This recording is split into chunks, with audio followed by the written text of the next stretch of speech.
स्पर्धा परीक्षेची तयारी करणाऱ्या विद्यार्थ्यांची अनेक प्रश्न आहेत, परंतु सध्या निवडणुकीच्या प्रचारात यांची प्रश्न कुणाकडून उपस्थित केली जातात का, यांच्या प्रश्नांवर कोण बातचीत करतंय का, हे जाणून घेण्यासाठी आपण थेट या स्पर्धा परीक्षेची तयारी करणाऱ्या पुण्यातील विद्यार्थ्यांकडे आलोय।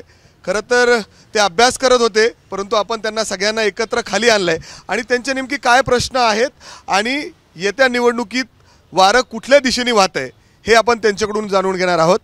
दादा, तू कुठला आहे प्रॉपर? मी नांदेडचा आहे सर। काय प्रश्न आहेत तुमच्या उमेदवारांकडून स्पर्धा परीक्षेची तयारी करणाऱ्या या सगळ्या विद्यार्थ्यांचा किंवा युवकांचे प्रश्न मांडले जात आहेत का? मुळात आताचा प्रचाराचा सगळा ओघ बघता आमच्या विद्यार्थ्यांकडे कोणीही बोलायला तयार नाही आहे। बऱ्यापैकी आज जो युवा वर्ग आहे तो MPSC UPSC अशा स्पर्धा परीक्षांची तयारी करताना दिसतो आहे, पण सरकारचं मूळ लक्ष याकडे न राहता बाकीच्या धार्मिक मुद्द्यांकडे लक्ष देताना दिसत आहे। आमचे बरेच प्रश्न आहेत, जसे की आजही सुद्धा आमचे रिझल्ट वेळेवर लागत नाहीत। मागे आम्ही सगळ्या विद्यार्थ्यांनी मिळून राज्यसेवा मुख्य परीक्षा जी ऑब्जेक्टिव्ह करण्यात यावी, परत 2 वर्षाची संधी देण्यात यावी ही मागणी मान्य केली होती। ते सरकार महोदयांनी ती मान्य केली देखील, पण अतिशय तुरळक जागाकडून आता फक्त 325 जागा आहे, जी शेवटची ऑब्जेक्टिव्ह परीक्षा असल्या कारणाने ती 1000+ असायला पाहिजे, पण तरीसुद्धा अतिशय तुरळक जागाकडून सरकारने आमची थट्टा उडवलेली आहे। तुम्ही अनेकदा आंदोलनं करता, या आंदोलनामध्ये जे प्रश्न आहेत ते आता कुठं या लोकसभेच्या निवडणुकीच्या प्रचारादरम्यान उपस्थित होताना दिसत आहेत का? कुठंच नाहीये का? कुणीच असंच मत सगळ्यांचं आहे का? म्हणजे कुठंच तुमची प्रश्न उपस्थित होत नाही? अजिबात नाही। काय प्रश्न काय तुमची थोडक्यात सांगा आम्हाला। आमचे प्रश्न बघा, आता म्हणजे गट क चा पेपर होऊन जवळजवळ म्हणजे डिसेंबरमध्ये पेपर झालेला आहे, पण त्याच्या अजून निकाल नाही, काय नाही। कंबाईनचे म्हणजे पेपर पुढे गेले तर अजून तारीख जाहीर केलेली नाही। बरं, तुमचं?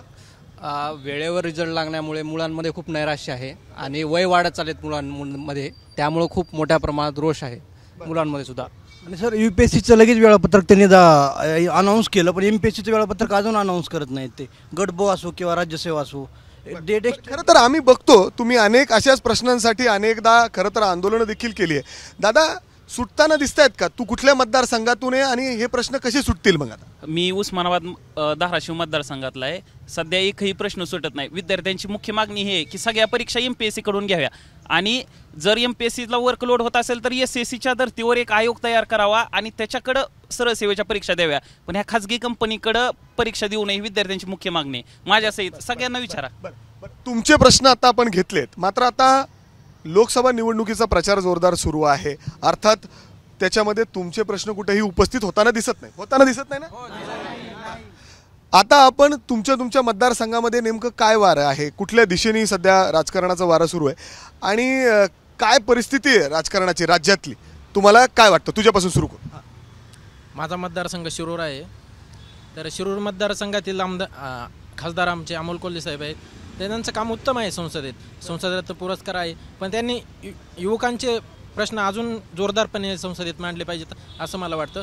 जो बेरोजगारीचा प्रश्न असेल युवकांचा, जोरदार टक्कर आहे तिकडे आढळराव पाटलांबरोबर त्यांची, काय वाटतं कोण येईल? नाही, अमोल कोल्हे साहेबच येतील निवडून।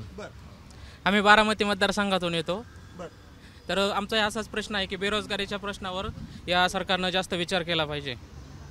तिथं बी जोरदार लढत आहे, सुप्रिया सुळे आणि दुसरीकडे सुनेत्रा पवार, घरातलंच लढाई आहे। काय हे राजकारण बघून वाटतं? काटेकी टक्कर होणार आहे, टक्कर होणार नक्कीच।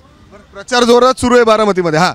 राज्यात सगळ्यात गाजलेला मतदारसंघ हा सांगली आहे, त्यामुळे सांगली तिथे शिवसेनेचा एकही सरपंच किंवा सदस्य नसताना ही सीट शिवसेनेच्या वाट्याला दिली आहे। एकंदरीत चित्र बघता की विशाल पाटील यांचं वारं जिल्ह्यात वाहू लागलेलं आहे आणि येणारी निवडणूक ही धर्माच्या मुद्द्यावर न होता बेरोजगारी, आज बेरोजगारीने किती उंचा गाठला आहे, स्पर्धा परीक्षेची तारखा डिक्लेअर होत नाही, त्या मोठी जाहिरात देण्यासाठी हे मुद्दे निवडणूक असावे हीच आमची इच्छा आहे। बरं, काय कुठल्या जिल्ह्यातून आहे आणि काय प्रश्न आहेत तिथे? मी माढा मतदारसंघातून आहे आणि सगळ्यात चर्चेचा मुद्दा आता महाराष्ट्रात माढा मतदारसंघ आहे आणि माढा मतदारसंघात खूप बरे प्रश्न आहेत।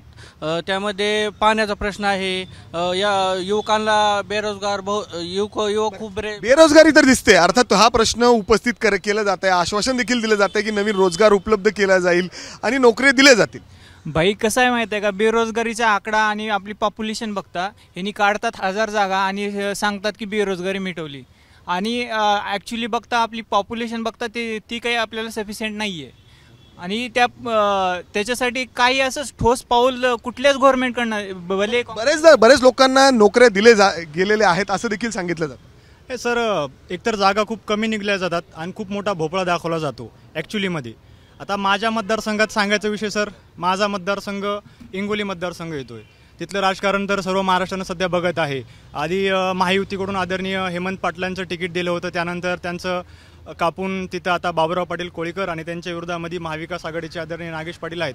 सध्या राजकीय वातावरण तर खूप गरम झालेलं आहे, टक्कर काटेकी होणार आहे. आणि माझं मत म्हणलं तर आदरणीय नागेश पाटलाकडून आमच्या अपेक्षा अशा आहेत की माझे आमदार राहिलेले आहेत सर, त्यांनी माझ्या भागामध्ये सध्या हळद केळी याचं चांगल्या प्रकारे उत्पन्न निघते, तर त्याचं कुठंतरी एक्सपोर्ट व्हावं आणि त्या मालाला भाव लागावं अशी माझी विनंती आहे. मी एक शेतकऱ्याचा मुलगा आहे, त्या पद्धतीने शेतीला भाव लागलं पाहिजे.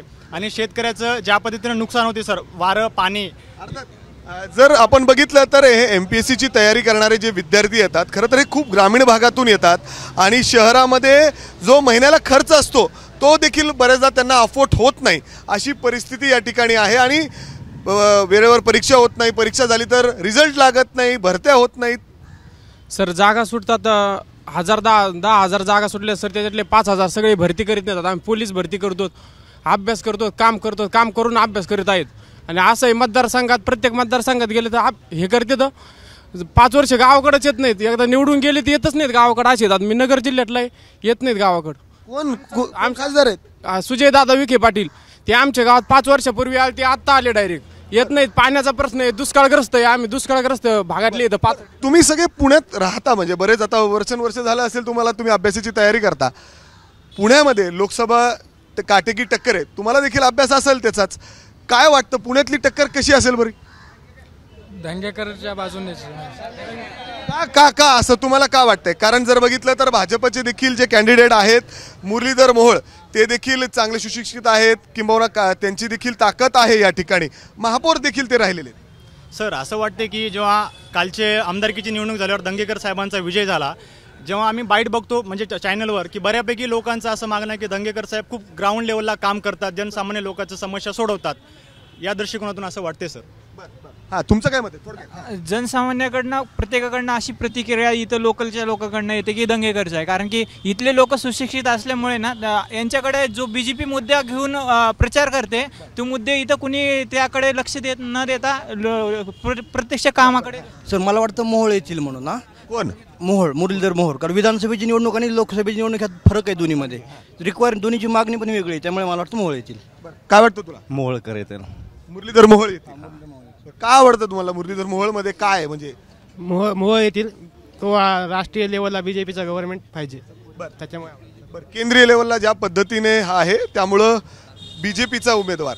हा, दंगेकर येतील, कारण ते विद्यार्थ्यांचा प्रश्न, आम्ही कुठलाही मतदारसंघ आहे हे विचारून न घेता आम्ही त्यांच्याकडे ज्यावेळी जातो त्यावेळेस आमची ते कामं करतात. माझी वैयक्तिक ते फील्ड वर्क करते, येऊन म्हणजे भेटते, दुकानदार असू दे, कोणी असू दे, कुठे रस्त्यावर असले तरी ते दिसून जातात. महत्वाचं दंगेकर हा कामाचा माणूस आहे, सर्वसामान्यमध्ये फिरणारा, कधी तुम्ही भेटा तुमचा प्रश्न लगेच निकाली लागणारा माणूस आहे. दादा, जर आपण बघितलं तर राज्यामध्ये जो राजकारण सुरू आहे त्याला पाहता जर आपण बघितलं तर खूप गडूळ झालं. म्हणजे कोण कुठल्या पक्षात आहे बरेचदा हे सुद्धा कळत नाही.